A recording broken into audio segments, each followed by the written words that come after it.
Beautiful, soft, creamy Greg nipples. I shave them too because it looks like they have comb overs if I don't shave my nipples. Your nipples. Your nipples look like a detective from the 1980s. Just that balding hair up top. I should get a fucking fedora tattooed on one of them. My nipples look like an elderly Asian man trying to hold his hard part. If my nipples get hard, they look like little pigs. Yeah. Hey, how's it? Nipple cream. How's that coffee can? It looks a little chewy.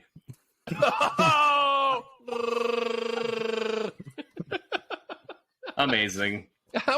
We've been robbed of a true Star Wars story. I wanted to see the full origin story of Chewbacca. Yeah, that's what I wanted to see. Or at least a 15-part series, though. Yeah, bro, that'd be fucking like I want to see a brutal like, what was that? Tarful? Was it on the Mandalorian or no? Book of Boba. Yeah, Black. Oh yeah. Homie. Yeah, because Tarful is Chewie's dad, right? Yeah. But the other one, a Tarful was just the commander, wasn't it? Yeah. No, I thought that was Chewie's dad. I think he's just a commander during the whole thing. Yeah, you just call him Jabroni. Or a chieftain. Yeah, was he a chieftain? He might have been a chieftain. Yeah. So we're not sure who Chewie's mom is, just because he was a chieftain and a general. Oh my! So he was an officer and a gentleman. The closest thing to space Afghans are Chewbacca or Wookiees. I think, unfortunately, I'm pretty sure it's Tusken Raiders. It's Tusken Raiders. and Iraqis are definitely Jawas. Just fucking yeah.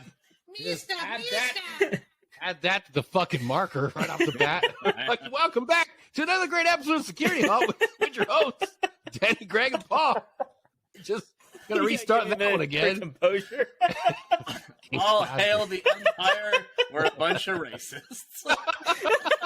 And it's funny because there's some kids out there that really did, they had the cosplaying and they played the role of the Empire. And I'm like, dude, I'm pretty sure the Empire would have been racist as fuck. They were. All the legacy stuff says they were. I think Disney's trying to write that out. But the whole, the Chewbacca origin would be cool because it's slavery. It's like Trandoshan skinning Wookiees. I mean, it's pretty brutal. But we just kind of, even Fett, right? Like, he's got Wookiee pelts on him. Yeah.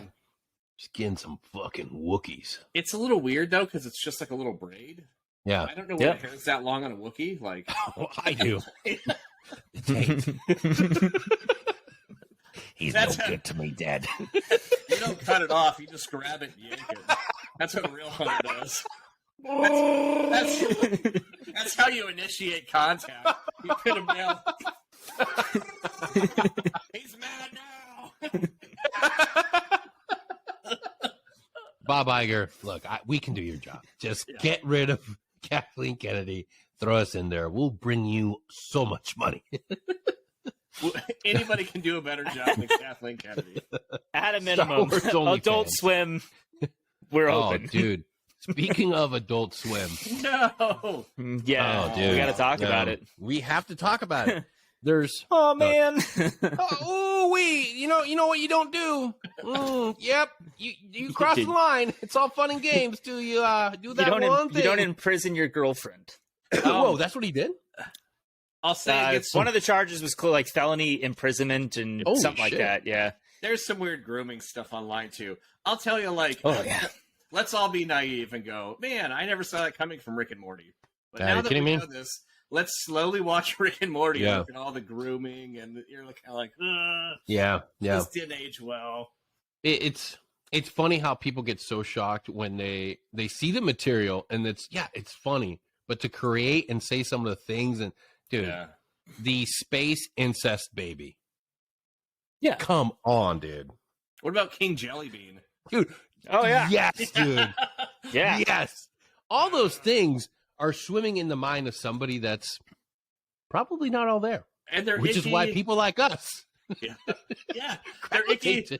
They make you feel uncomfortable. It bumps into things that are uncomfortable, so it makes us laugh because that's how we deal with it. And because we've used dark humor to cope for so long. That's why it's Yeah. such a thing that we're so like, oh man, But I tell you what, now that I'm in a whole different place, when I play, because I got High on Life, Justin Roiland and his game studio, Squanch Games, they put it together.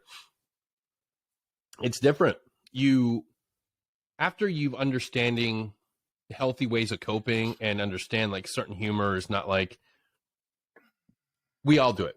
It's a coping thing that we have as brothers, and well, to a degree we're able to overcome it, and we don't go through some of the craziest stuff. Sometimes we do. It's part of sometimes we commit to tattooing fucking semen demon on our goddamn lower back. But the thing about that it was weird. It was awkward. I mean, I feel like you kind of used this ventriloquist say it yourself thing and acted like it was our idea. We're just semen demon. That's a horrible idea. I'm waiting for you to take off your shirt and just see like the giant, intricate penises tattooed. Oh my! Wait, so you were fucking saying that being serious, not knowing that I actually had smiley faces on my nipples? Yeah, bro, I got a sad face on that one. What's crazy is this is not the first time I've seen those. Nah, not the last either. But going back, so that game looks fun. I haven't been able to play it. And in all reality, and I'm kind of a chump for saying this, but I haven't even watched Rick and Morty for the last 2 seasons. I haven't seen any of it. Like, and what I liked is the nihilism. I liked the loneliness. I liked the what was his love interest in the first season, and he does the the planet. Dude, that whole scene was like the hive mind. Part. Yeah, that was like, oh, this is awesome. It's deep on so many levels, and we understand it because we're recovering. We're going through a lot. But when you've come through a point in your journey, in your recovery, and you understand you don't have to engage in that behavior. Like when I booted up the video game, I'm like, I'm better than this. It's not hitting the same dopamine button because I know like this isn't the things that it's saying, the things that the random characters are generating. I'm like, man, like, bro. Nah, not feeling it. I didn't finish it either. I got barely into it, and I was just like, I don't know. Like it just didn't hit the same. Like, it didn't even tried it yet. No, and it's one of those things where when we look back on the way we deal with dark humor, it makes sense. Mm-hmm. And now that I'm older and I'm thinking of this playing out in somebody's, kids are engaging with this type of video game with the things that's being said, that's worse to me than Call of Duty realistic firefights and stuff like that. Because some of the dialogue that they're saying, it's like, dude, it's funny for adults.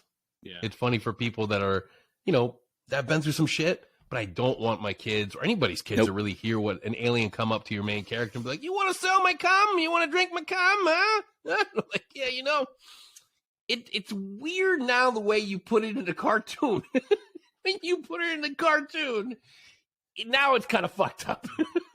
Now I get it. Yeah, and that's, I don't know, like I that's stuff that I take into consideration with my son. He loves playing Xbox. And yeah, man, like I'd rather, he plays Chivalry 2 and I dumb down the gore and take out all the blood and, all that crazy shit. And it's, it's no different than him watching Marvel movies with people fucking, decimating each other on battlefields. Yeah. It's just, I don't know. It's, I hope he doesn't play that game. Well, I think too, like we used it to cope and to avoid issues. Yeah. Yeah. And then we found commonality. It brought us together kind of through that pain and whatever. And like I'm one that wants to share that. Like I have tried to share things with my kids and stuff and experiences that probably shouldn't.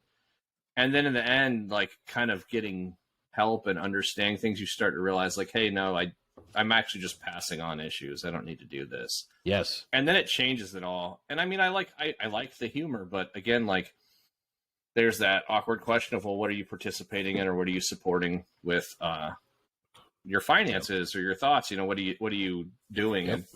And not to say that, not to blame anybody, but just to say, hey, you should be aware. I actually stumbled on this really awesome group, YouTube group or something called Before You Consume or something like that. Oh, nice. It is their YouTube channel is called Fight the New Drug, but they are all about pornography and the sex trafficking and damage and everything that goes into it. And I just go against it, not for it. Yeah, absolutely.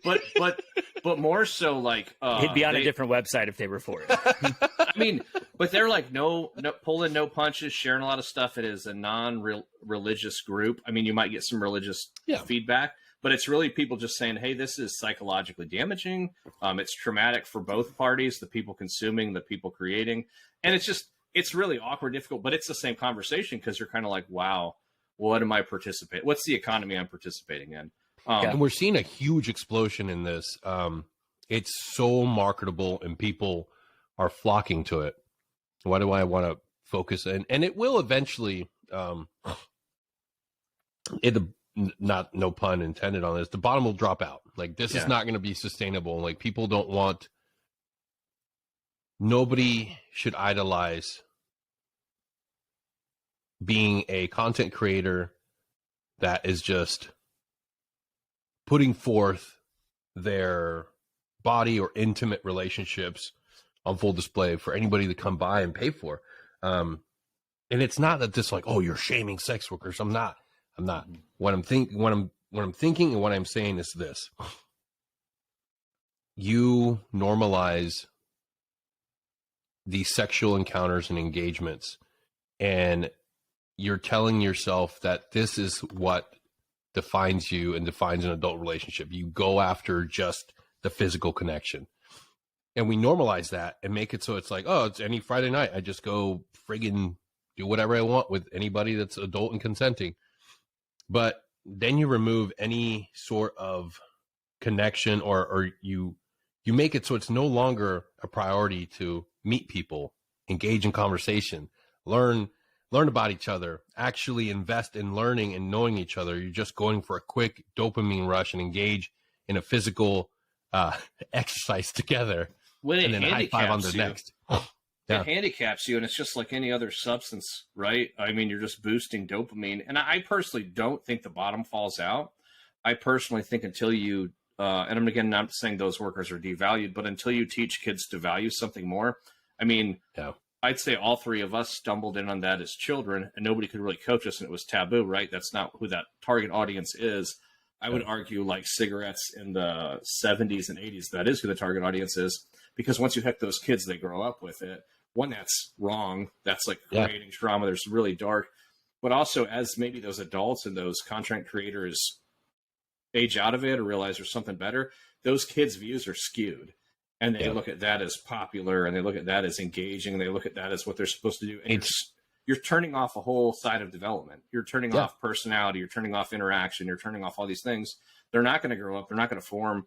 And again, it's a new drug that there's no, like, we don't have a dare for OnlyFans. And the consumables as human beings, right? Yeah. And maybe there's consenting human beings. That's okay. Maybe some of the human beings are consenting because there's no other opportunity. Maybe some human beings it's pleasurable for them, so that's what they do. But the reality is it creates a market for humans, which is create a market for underage humans, whether it's in this country or other countries. And like, there's a huge history of it to just kind of gloss over and go, well, they're not the same. I mean, they are. It's collateral damage. You can't have the one economy without the other, regardless of how well you try and control it.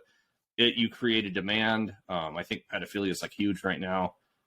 It is, and there's so much stuff out and there's a lot of evidence that it's all connected. Yeah, there's a lot of evidence for that states that we're seeing a rise in that because it's porn is the new drug. Yeah, it truly is, and the more skewed, the more weird stuff you engage, you're further going down that rabbit hole, trying to find something that hits that dopamine rush, just like, the normal stuff doesn't do it anymore. Going to keep going down that rabbit hole. It's a law of diminishing returns. It'll never be the same. You'll always chase the same high. You'll never get it. And then you go farther and farther and darker and more violent. And then you have people like not defending anybody, but you have people acting off impulse. I want this. Why can't I take this? I see this acted out. This person must want this. And it just skews it. Dude, and I mean, like, it's caused tons of holes in my marriage, man. It causes a lot of self-doubt. It causes a lot of rift between my wife and I, a lot of inadequacy issues on her end where she feels limited. And it's like, it sucks to, we're hitting 20 years of marriage here in a couple of weeks. And it sucks to look back and be like, I planted all those seeds, man. I'm harvesting the crop I made. Like, that's what that is. It's another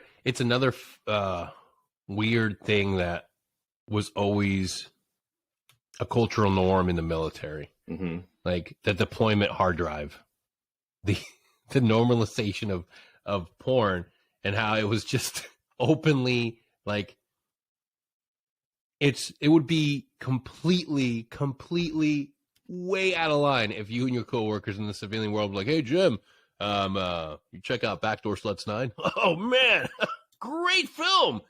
You go to the infantry barracks and it's like, dude, check out this.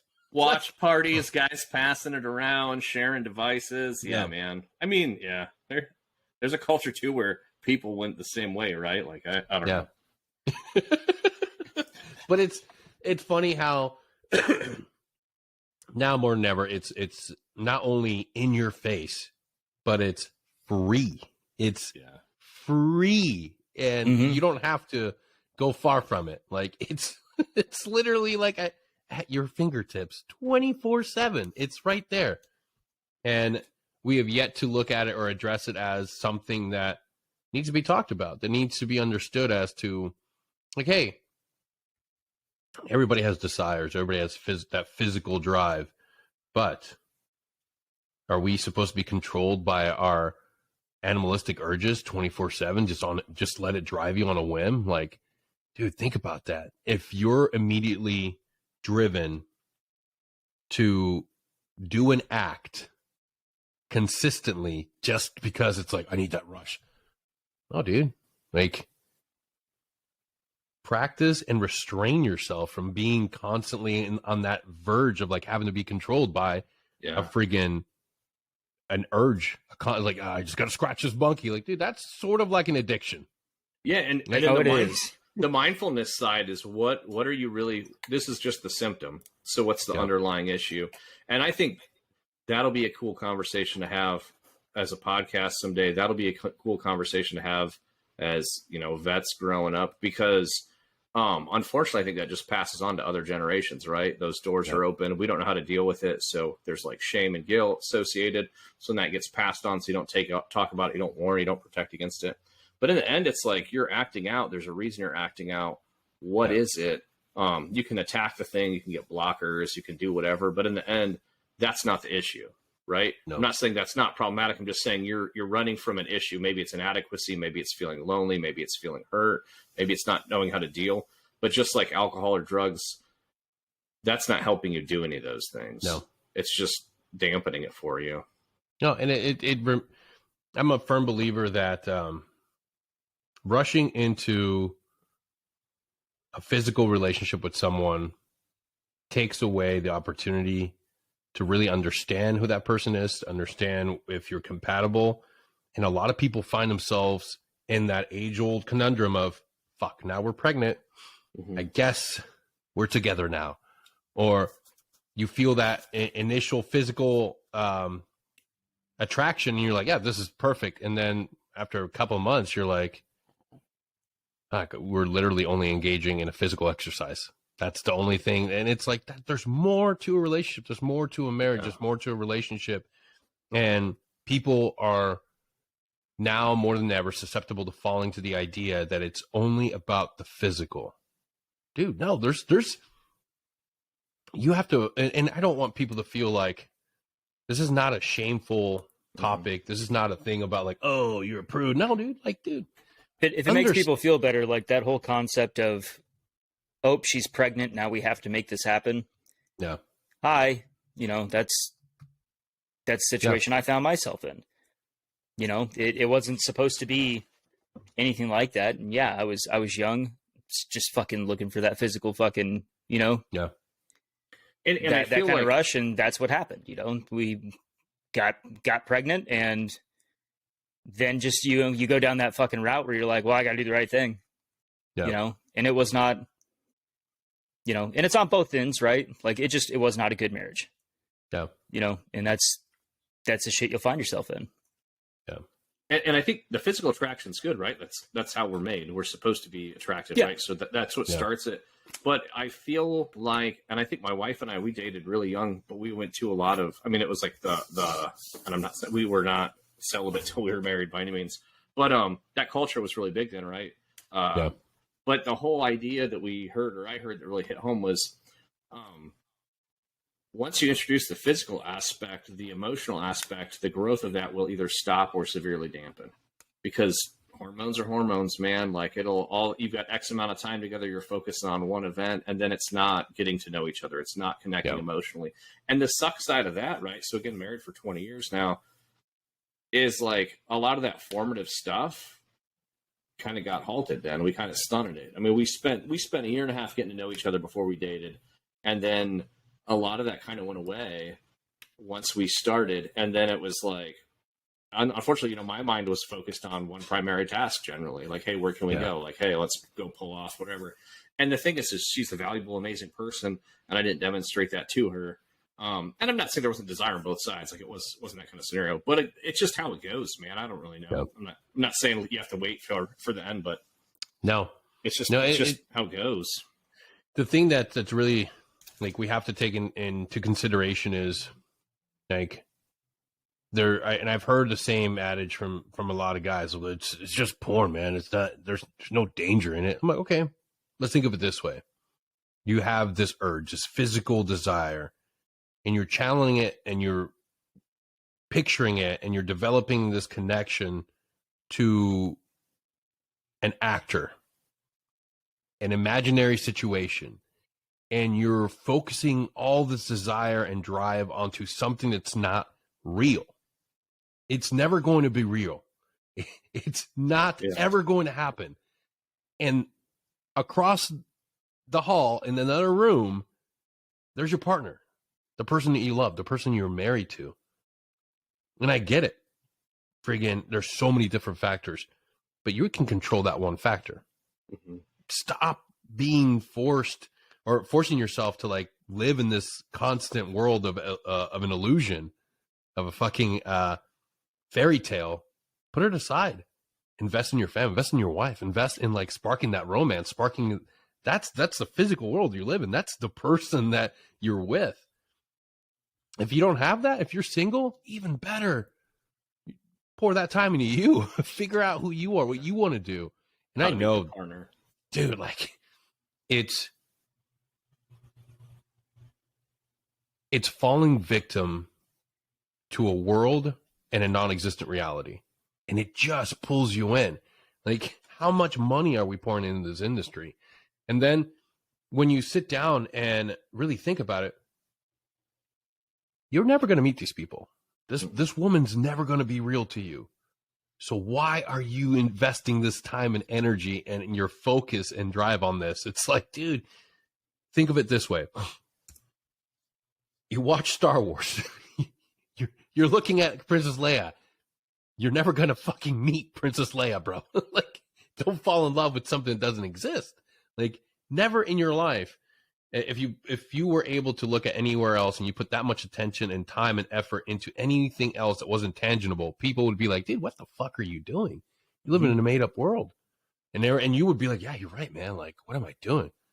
Like, bro, take that time, go do something else. Go work out, go read. Friggin'. My experience is when you chase that, right? So whatever your design is, you're meeting a need, you're filling an urge, but really you're just gratifying self. Yeah. So what I am teaching myself and wiring myself to say is my needs come first. It's about what I want.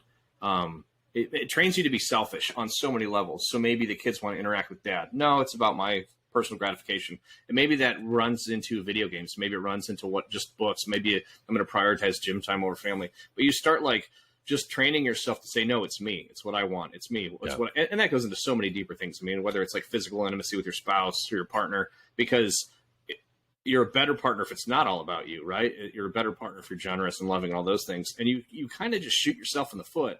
Yeah. And in the moment, it's what you've trained for, right? We fight how we train. You've trained, it's all about me. It's all about getting to the need I want. It's all about the thing I want. And then you're also training to targets like Denny's saying that are not real. They're fantasies. They're not actual things. that no one can live up to, and we can't even live up to, right? Like in the end, like I created more insecurity for myself with pornography than anything else, because I'd be like, oh, I know how shallow I am. What if I'm deployed, my wife runs into some guy? Well, I'm not thinking, no, she is loyal to me. She really believes in me. She really is there for me. I'm going, I'm a dick. I'm really shallow. Yeah. You know, how can I trust her? And that's terrible, man. That steals so much and creates so much distrust. Yeah. And it's just toxic. And the sad thing is, I don't think there's a freedom to talk about this a lot in culture. And it's almost like the positive runs the other direction. And the reality is, I think you see a lot of people coming out of that industry, or a lot of people coming out of those, any kind of addiction, any kind of, whether it's video games or pop, who cares? But like all those things, there's not enough people saying, hey, no, it's about self-control. It's not about what you want all the time. It's about disciplining yourself. It's about training yourself. It's about being a better person, not just for me, but for the people around me, whether that's my wife or my girlfriend or my kids, or just the people that care about me, the people in my community that are other vets that need help too. Like if it's all about you, you're never going to stop and be like, hey, Tim, how can I support you? How can I be there for you? You're going to be like, it sucks for you, but this shit's mine. Like I worked hard for my shit. See you later. Yeah. And it's not, again, if you're listening to this, this is not being like, we're not shaming you. No one's like, not at all. No one's holding themselves higher than you. It's just being aware of the impact it has on your mindset, like the potential harm it can do.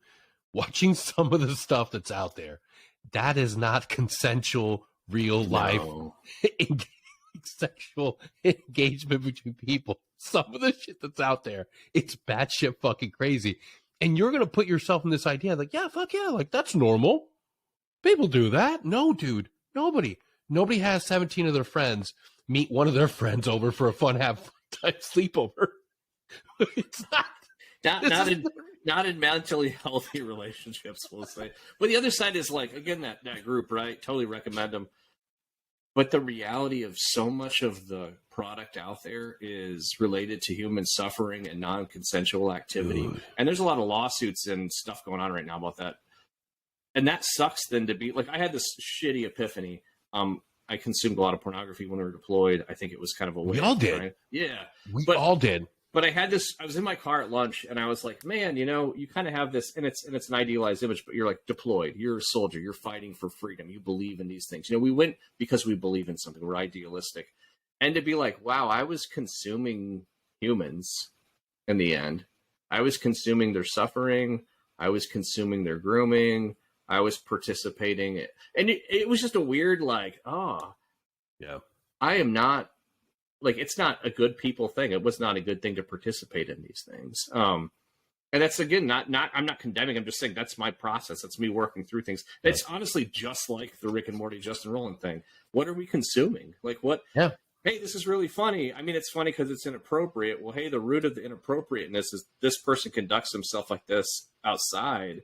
And yeah, it's funny when it's on TV because nobody's doing it right.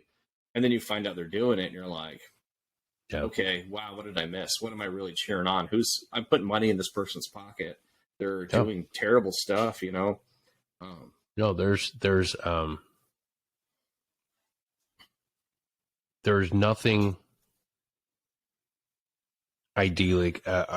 There's nothing worth, like, you can't sit there and watch this stuff and say to yourself, like, no one's being hurt. No, I mean, it's a victimless crime. It's like, no, like this will impact you. This will have untold impacts on your life, your mental health, your well-being, your sexual understanding. Like, nobody should be consuming this on a constant basis. Nobody. There's absolutely no benefit to it. If you find yourself being engaged with it every single day, it's worth saying, is there something fucking wrong? What is going on? What am I doing? Like, and people don't, because we normalized it. We normalized it just like we've done like fucking video games 24 hours a day. Yep. Like, which is also unhealthy. You know, how much time is healthy to invest in an activity? And the thing is, if it's detracting from your relationships and your self-care, then that's probably good indicators that it's not a purposeful thing. Yeah. And then now that we know, and now that you at home know, how do we combat this? What can we do? Because it's like all of us dealing with any mental health issue or anything at all. Once you become aware of it, now it's like, okay, what can I do to make my life better? I'm not going to shame myself. I'm not going to sit there and be like, oh my God, I'm fucking gross. Dude, no, that's not it. It's being aware of the impact and how you're being manipulated by a fucking industry that takes advantage of people. It's a fucking meat grinder, dude. Like if you look and watch any of the documentaries on that industry and see what happens to not just the women, but the men as well. Oh yeah. Suicide rate's massive, man. It's not so, and it plays on the idea that you can become rich and famous without putting any real effort and just, hey man, it's just your body, whatever. No, dude, there's a lot that goes on to that. So now that you're aware of this whole fucking gross machine that runs off people, what do? Well, it's super simple. Let's look at your app usage. Let's look at what you're doing when you go to the bathroom. Like, leave your phone out or turn it off. Don't give yourself, it's like any other habit. If your habit for happy, good time, stress removal is to go to the bathroom with your cell phone, hey, leave it outside the bathroom. When you're done, go back, grab your cell phone and be on your way. If you have built in these habits of doing certain things at certain times, well, now you have the understanding of where you're connecting those dots. So just minimize that drive by removing that apparatus from that area. Don't go to bed holding on to your cell phone, watching stuff. There's a lot of books and a lot of different resources out there right now to help you combat this urge and combat this idea that you have to be a consumer of this stuff. There's so many healthy habits you've helped me with, Cab. It's like, hey, not taking a phone to bed, not have electronics in bed. And not necessarily because of the consumption of that, but the thing is like, that's my process, right? That's kind of the process I go. But you know what? If I go, I want to sleep, this is stealing from my rest because I might be up till 3 a.m. and have to get up by 4 to go to work. So, wow, that's terrible. You're putting your life at risk, your family. There's a lot of things that you don't see that are collateral. But then when you go, man, this is stealing my rest. This is stealing my energy. This is stealing my money.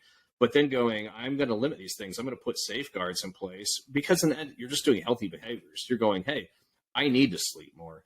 I need to rest. I need to be a more pleasant person. I need to be engaged with my family instead of coming home from work and taking off by myself to do this. It's like, no, get to know the kids, man, because this is their formative years, man. Love on your spouse, love on your partner, because that person's the one you selected. That's who you want to grow and bond with over time. So why would you cut them out of your life and create this little secret fake world? Pocket? Yeah, and it's not helping. Again, it's all fantasy. It's all driven. It's just, to me, my argument is it just goes to destruction in the end, right? Because you don't have anything. You have a lot of pain. You have a lot of betrayal. You have a lot of lies. You have a lot of loss.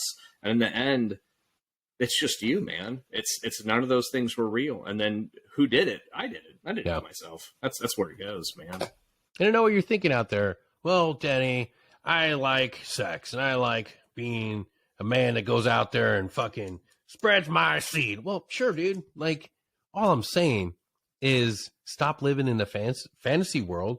Maybe get out there and live your life and understand that, like, hey, maybe I can just exercise, go outside, be involved with friends, and oh, wow, get around other human beings. Maybe you meet somebody. Maybe you meet another human being that has an attraction for you. And who knows? Maybe you meet your spouse. Maybe you meet the one. Or maybe you don't, but at least you're actually having a human fucking interaction, my man. Like, for God's sakes. Like, it's not healthy to put that much time and focus on a made-up scenario and then remove yourself from your family, your spouse. Because think of it this way. What if your spouse, if it was your wife that was stealing moments to find time alone to engage in a fantasy world with another person or being? You'd feel some type of way about it. But we don't stop and think like that. We don't stop to think that maybe it's like, oh shit, what if it was my wife that had this issue? What if it was my wife that spent all her, like, would squirrel away some free time just to, like, live in this fantasy world and consume this this form of entertainment that's really toxic? Like, and just like you have that want and that need, that partner has a want and need too. And you're specifically choosing to ignore that. And even if you're not choosing to ignore it, but you want to satisfy yours, life isn't fair because there's not enough hours to do everything you want. So it's just going to work out that, again, it's diminishing returns. So you're never going to have enough me time for this focus and enough time for the people you love. So you got to make a choice. And the other conversation is, and it's a bigger conversation, but is it ever okay to participate in a if you're taking from people, right? If people are being stolen from, if people are being used against their will, and you don't know what that is, or you don't know what format, it's just a rough question to say, hey, do I want to participate in this? Do I want to support this? And, not every case is like that, right? There's people out there that have full control of themselves, full autonomy. They enjoy what they're doing, sure. But every usage creates a demand, and there's people that are being exploited. And in the end, is it worth that? Is it worth the loss of innocence? I mean, I don't know. It's not worth it. I think we can do better. There's a lot of arguments and a lot of benefits to not living in that made up world. There's add up every one of those little moments, every one of those fucking 15, 20-minute breaks you're sneaking away to live in this made up world, and add all that time up. Add all that time up. Now look at everything that you want to do in life. You want to write that book. You want to earn that degree. You want to build a stronger family. You want to be able to spend more time with your kids, be able to spend more time with your wife. That fucking time adds up. And I understand the urge to participate in that animalistic desire. You can overcome that. Yeah. You're not the only human being that has been able to combat that. There's millions of us that are able to combat that and go over that, because when you add up all that, what's the most precious fucking resource? And we say it every single time. Time. That's your most precious fucking resource. And if you're addicted to this behavior, you're going to look back on your life and say, holy shit, dude. I see it. You see the people that go to the conventions, the people that go to the OnlyFans accounts and sign up for monthly friggin' access to other people's friggin' videos, pictures. What are you doing with your life? What are you doing? You can't continue it. You can't. There's a better way to live. There's just a better option. You can take all that money and put it in a hobby. Take that money, donate it. But stop feeding that desire, that urge to just be into that life. There's more. There's so fucking more out there. And don't be a slave to anything. If you're like, hey, I can do this, I have total control, I feel good about where my contents come from, whatever, I'm not going to line for line. But in the end, it's cruelty-free. But in the end, the question is, who controls who? Yeah. And if it's stealing all your time and money, then you're still a slave, man. And again, that's so many things. That's video games. That's, electronics. It's just cell phone time sometimes, right? And social media. And just don't be a slave to any of those things. Make you the best you can be. Invest in the relationships. Invest in things that matter. That's a hard thing to understand or try and find sometimes, man. But it's worth it. And it's worth having that discussion with your wife. Yeah. It's worth having that discussion, because at the end of the day, you love your wife. You love your spouse. You love that person that's sleeping next to you. So if you find yourself not having your needs met, talk about it. Stop trying to be the person that's like, I'm not going to bring that up. That's just uncomfortable. Well, dude, it's really weird that you go to fucking subreddits or Tumblr to freaking look for some really strange, weird shit.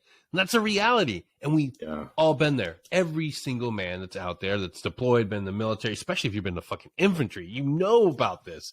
And there's nothing wrong. There's nothing wrong with being honest with yourself and saying, you know what? Yeah. I don't want to participate in this shit anymore. This shit's fucking weird. You don't know what's going on. That's like there's no way in hell you're going to be able to go to a porn site and be like, yeah, this is pasture-free, cruelty-free porno, man. I tell you what, this is the best stuff. All these people sign consent waivers. These are free-range. Tested. Man, these are free-range actors. They love what they're doing, man. Look at them, man. They're just having a good old time. Just fucking out there enjoying their lives. It's not good for you.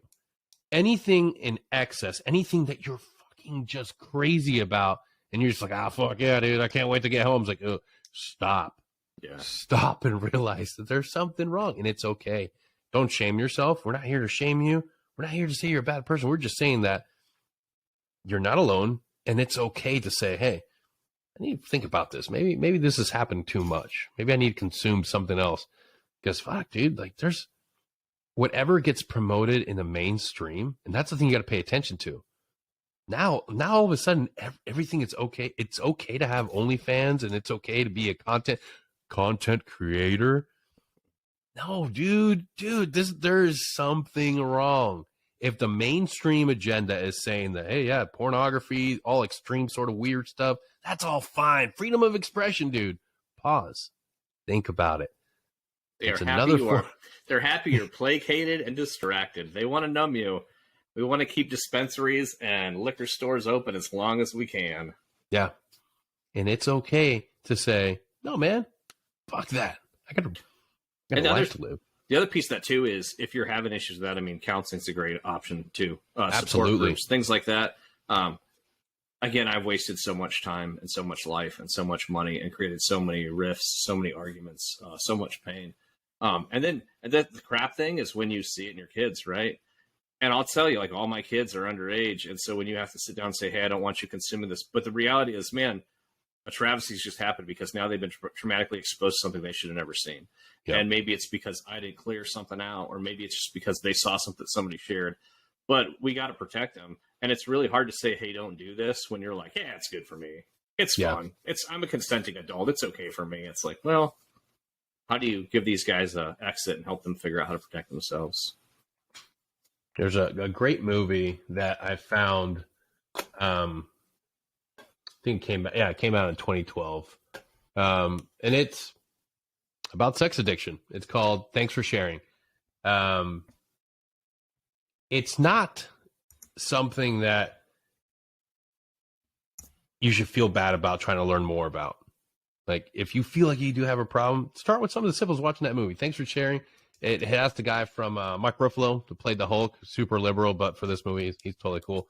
But it's everyday human beings who have an addiction to porn or sex. And it shows the struggle. And the struggle is just like somebody that's addicted to drugs or alcohol.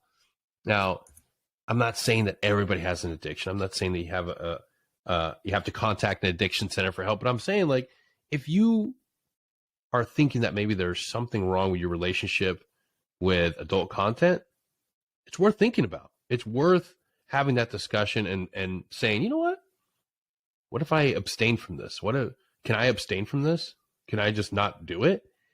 And if the answer is, oh, fuck, maybe it's time to ask for some help. Maybe it's time to think, because it's okay. It's okay. We have to normalize being able to talk about the weird and uncomfortable stuff.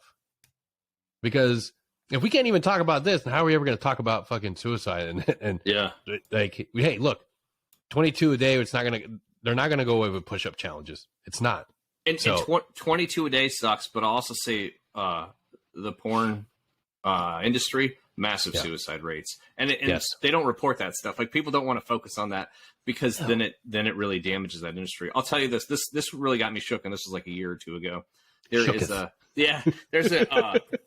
dude in town who does hair. He's a young guy. He opened his own barbershop, like 20, like awesome for him starting a business. He's a Muslim, and it was Ramadan, and he was talking to me, and we were talking about fasting and stuff, and he was just saying, hey, it's not that bad. And he was like you can't have sex when the sun's up, right? Like, and he's like, unless you're some kind of deviant, like, who can't not focus on sex during the day? And I was like, like, I have a problem. I just got called out while I'm getting my hair cut. But that's kind of a great measure, because it's kind of like, hey, can you go with it? And that's like the big chest beating thing. I'm not addicted. Okay, how long can you go without it? I don't even need to chest myself. Go ahead and try. Yeah. How long can you go? Let's see what happens. And I mean, if you tell somebody not to think about purple rabbits, they're going to think about purple rabbits. So that starts a whole new challenge where you're like, oh man, I don't want to run to this. How do I do this? How do I share this? Who do I go to with this struggle? Who can I open up to? Like, how do I, again, protect myself and my family, man? It turns into something crazy. And again, it's about self-care. It's about knowing who you are. It's about not wasting your precious life minutes on something fleeting that you'll never get back, man.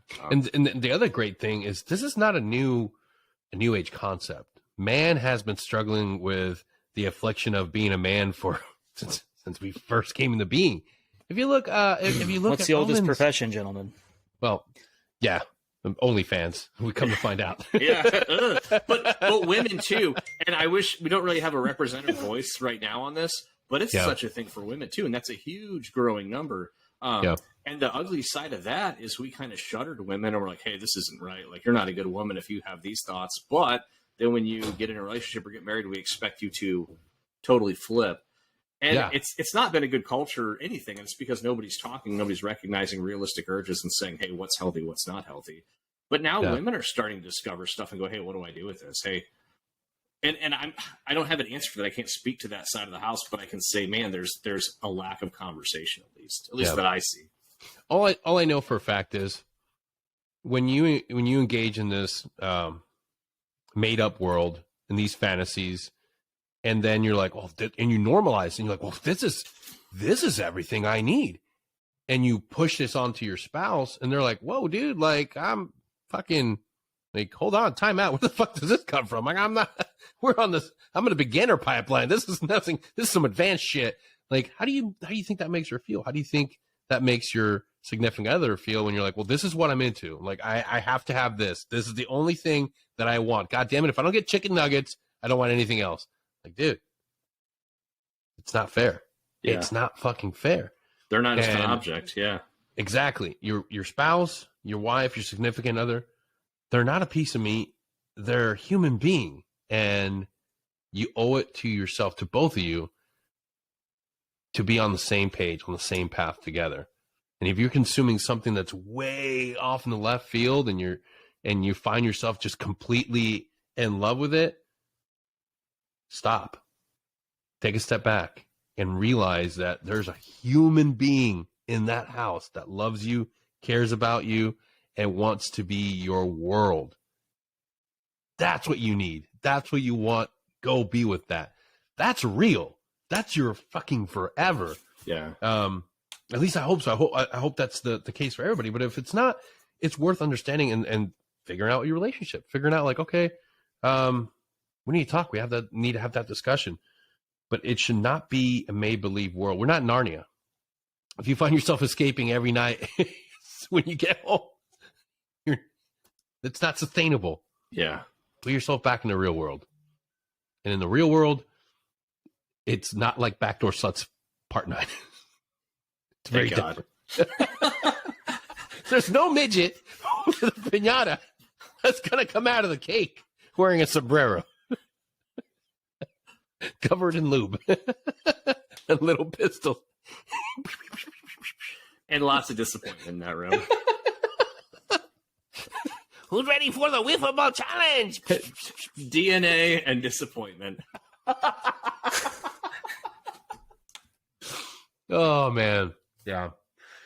And it's funny how, and we haven't even talked about this, but how our culture, how that deviant, because it does get, it does become a very sick and degenerate thing that develops. And then people outsource that fetish into the rest of the world, or they travel to foreign places to take advantage of the, the most exploitable people in the world.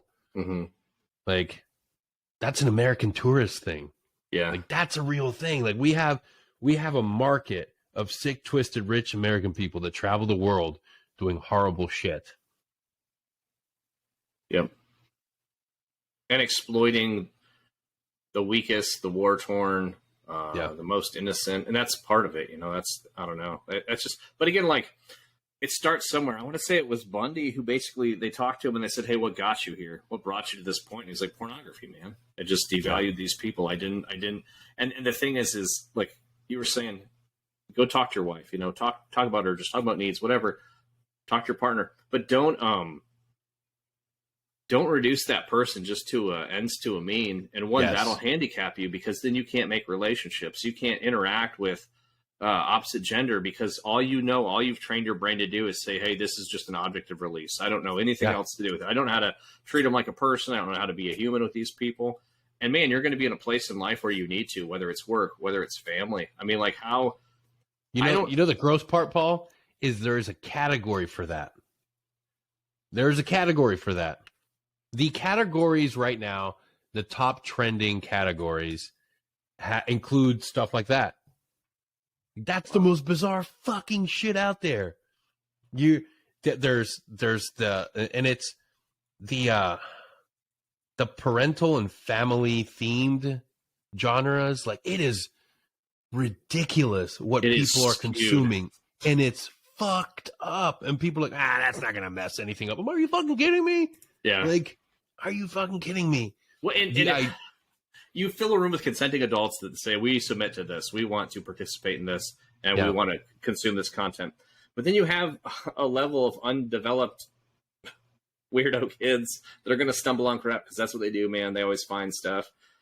And they're not going to know how to process that. And some of them are going to go, this is normal. And some of them are going to go, hey, I don't know how to process this. And there's studies that show you, like, exposing kids to this stuff creates trauma, man, instantly. Instant trauma, forever. Yep. Never know how to process anything. They're dealing with stuff they don't understand, they can't conceptualize. And having that dropped on them, and people, it's natural. There was actually a study done, and I can't remember who, it was some deviant psychopaths, but it was basically like, hey, let's let these kids walk around naked, and just whatever they do, any kind of physical anything, that's normal. It's just kids being what they are. And now it's like animals being what they are. It's not kids. And now you're dehumanizing it. And now you're screwing them up because they're going to get down the line, and that's going to be their first go-to memory. That's going to be their first interaction. They're going to be an adult, and they're going to say, hey, this is what enticed me before. Everybody's responsible for their own actions, but you're planting seeds, man, that, like, and most people don't have the ability to get counseling. Most people don't have the ability to find solutions for this stuff. And most people are too shy or ashamed to talk about it. So there's not a real healthy space. And I mean, okay, let's talk at the water cooler. Let's talk at lunch at work. Dude, your coworkers don't know how to process that. Like, you need somebody going, hey, this isn't healthy, in a non-shame based way, going, hey, like, hey, Jim, question. I found myself in a weird Reddit loop last night. It was fucking grandmas 1 through 5, and then I kind of spiraled out of control and found I had sex with my stepmom's videos 1 through 7. I think I'm in deep, man. They're gonna be like, go to fucking HR. You're fucking fired. But there is a place you can go. You can literally go on BetterHelp, or if you're a veteran, go to Cohen Network and sign up for free virtual access to a therapist, or give an hour. That's providers, mental health providers that donate time to talk to you, and it's perfectly okay. You're not weird. You're not gross. You're not some fucked up individual. It's been normalized. It's been normalized in our military. It's been normalized in our cultures, man. Yeah, fuck yeah, man. Porn's fucking great, dude. No, it's not. No. And again, it's like, it's everybody showing off their trauma. And again, like, dude, I do it. Like, you're kind of like, look how broken I am. Yeah. And it's not healthy, but it's kind of, you're testing the waters. And that's what porn ends up becoming. Like, and it's just not healthy. I will say, like, I've gotten kind of fallen this rabbit hole of just underdeveloped individuals like Chris Chan, all these people that have created YouTube personas that are not 100% functioning, and they get victimized by this kind of stuff that gets sold as reality. They don't understand what they're doing, and they end up doing things that are assaulting or offensive to people in the public venue because they don't understand it's not appropriate. It's what culture has normalized to them, and this is their only source of consumption. My only human interaction is what I pull off of the internet. Well, if that's what you're consuming 90% of your time, you don't have a full deck, man. You're severely stunted, and you are quite plausibly a risk to individuals around you because based off what it's weird, man. I mean, again, like there's talks about gun controls. You know, should have guns laying around loaded everywhere where anybody can just pick them. Don't take 20 guns loaded, dump them at a daycare, and just hope for the best. In the same sense, like, there's a lot of content that's just as dangerous or worse that will wound and create trauma, and that trauma will feed more trauma and more wounds. And we don't want to talk about it. We don't want to rationalize it. We don't want to talk about the effects. We don't want to shame anybody, so we want to say it's all okay. And yeah, man, it's easy for me to go, hey, well, I'm weird because these things entice me. Like, oh, I like these things. That makes me weird. You know what? You're designed to be attracted to things. That's part of your DNA makeup. Yeah, there's going to be weird things that you got to kind of tame and go, yeah, that's not normal, man. Pull back on that. Like, hey, Nico girls, there's no real calf cat human beings, right? No. Japan hasn't. Let me tell you. Yet. Stop chasing it. And I'll be the first one to admit, like, I had an unhealthy desire for the Starlac pit. Like, it's not real. Like, it's just that giant some orifice. Like, I know the teeth were intimidating, but the tentacles, like, oh. Sometimes I find myself going, on the dryness of Tatooine. It was the beak that did it for me. The dryness of Tatooine, a bantha mouth has to be so moist. I bet you I could fuck it. God damn, lucky Boba Fett. That was the biggest Vor community. It's like all those Skeletor memes. That's right, people. The whole veil is pulled back. I had an addiction to Star Wars things. I could tell you things that would not help our conversation. There's no benefit. Danny, what's your ultimate fantasy? IG-88, the Starlac pit, and that weird lizard thing that Jabba kept as a pet. Salacious Crumb. 14 monkey lizard. There's going to be a bunch of them in Mando season 3. Maybe skip that scene. Watch it. Off limits now. When I've been watching show reviews. It's good. Like, I just like the streaming noise, which I need to get better with being quiet and silence. I don't do so well with that. But I was watching a clip that was reviewing the Book of Boba Fett, and they're talking about how awesome it was that they were, what's the word? Objectifying male Twi'leks. Like, there's a scene where I saw that, and I was like, yeah, look, I'm good. We're more open-minded, and it's like, do we want to encourage objectifying of anyone?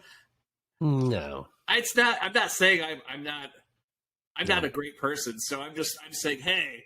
Like, if you're dangling crack in front of me, I'm like, ooh, crack. It doesn't mean, like, everybody should have it. I should. See, now I have this weird thing running through my head where it's Jabba the Hutt, and he's got 2 Twi'leks. Like, Dawata.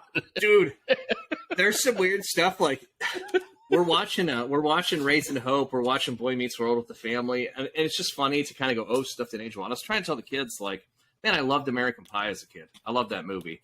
And looking back, you're like, wow, that's pretty problematic, man. There's a lot of rough stuff. But even, like, Jabba has a bunch of sex slaves. What? Yeah. No, they're just girls dressed up in lingerie and dance. Okay, yep. No, that's what that is. Yep. I don't know. That's not. Jabba likes them thick. He likes all shapes and sizes, and he likes to feed them to a ravenous animal on the floor. Like, I feel like the 80s really typecast me. I feel like I'm a product of what I've consumed as a child. I think there's got to be a category now somewhere. All right, Greg, look it up. No, a year ago or so, we had Tauntaun pictures pop up that nobody wanted to see. I want to see the Jabba the Hutt. Twilight Den of Fury. The Jabba harem.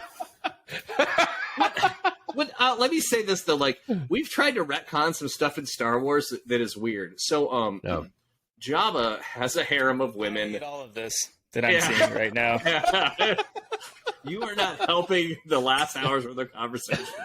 We're here. Roll that B film, Greg. But so Jabba's on Tatooine. That's where he lives, and he has a bunch of sex slaves. He also has a son.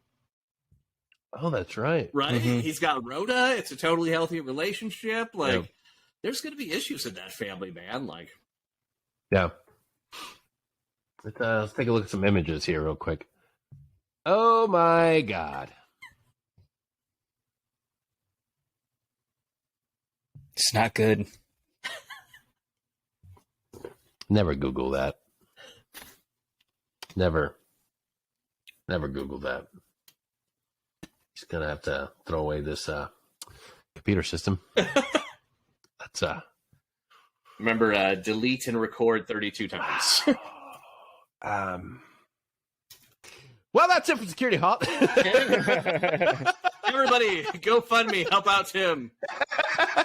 He's a better human being than we are. He does not exploit young Huttese children. Confused Rhodians. Our great friend Tim Molesky is in need of our help. Tim is recently retired from Marine Corps. He's a Marine Corps Raider. He is an exceptional human being, a phenomenal bladesmith, and he supports his family and different causes by doing just that, forging blades. and he has an amazing line of products. AuroraBorsForge.com is his website. Within 20 minutes of arriving to his final destination, his trailer suffered catastrophic failure. It fell apart, and inside that trailer were all his tools and his giant machine press. These are vital tools for his line of work and for his mental health, because that's one of his many coping skills. He goes out there and works on his blades, and he's able to provide for his family and release stress by going out there and working. And he makes beautiful friggin' arts. It's functional artwork. What I'm basically trying to ask you to do is, not basically, what I am telling you to do is, because I'm telling you right now to go to the link on this episode, and go to the GoFundMe that we're starting for him. And I need 200 people to donate $50. If I can get 200 people to donate $50, we can start getting Tim back on the road to producing blades. So 200 of you that are listening, I know we have at least 200 people listening. So please, 200 of you, go to our website, go to our Instagram, go to the podcast description, go to the GoFundMe, and donate $50. The person that donates the most will get to choose. We'll get to objectify my body. Greg puts on his body. Greg has become a tattoo artist in the past few months. No. He has been tattooing himself. You've been tattooing yourself. Yeah, that doesn't mean I'm a tattoo artist. I'm an idiot with a tattoo You suck gun. one dick, you're a dick sucker. You build one bridge, you're a bridge builder. So you're a tattoo artist. So if you donate the most to this cause, you get to choose what Greg tattoos on his body. Forever. And Greg doesn't have any choice on this. We get to choose where he puts it. No. Not the face or neck. But yeah, we will talk him into, okay, well, you get to choose what he tattoos. He'll get to choose where he puts it. Yes. But we'll heavily influence the decision. So please, this is a real call to action. 200 people, 28 days, $50 each. Or one of you beautiful people just can donate a shitload of money to Tim, and we can help him get his business back up. Please, please, please, please, please go to securityhelp.com for more information. Go to the episode description to see the link to the GoFundMe account, or reach out to us via email, denny.caballero@securityhelp.com, or setcalledpodcast@gmail.com to find out how you can help Tim Molesky get his shop back up and running, because Aurora Boris Forge, fuck, I can't say that 5 times fast, is an amazing fucking resource for veterans, because you make amazing blades and we all want to. It's amazing hardware. It really but is. even better, anytime any of us in this community has ever needed something, Tim's the first one that donates or puts on a raffle for everybody else. Yeah. He's the first one that supported us on this podcast. When we needed him, he came and did 2 episodes with us. He supported us. He's given so much to us, and it's time that we rally around him and give back. So please help us raise funds for Tim Molesky. Until next time, goodbye.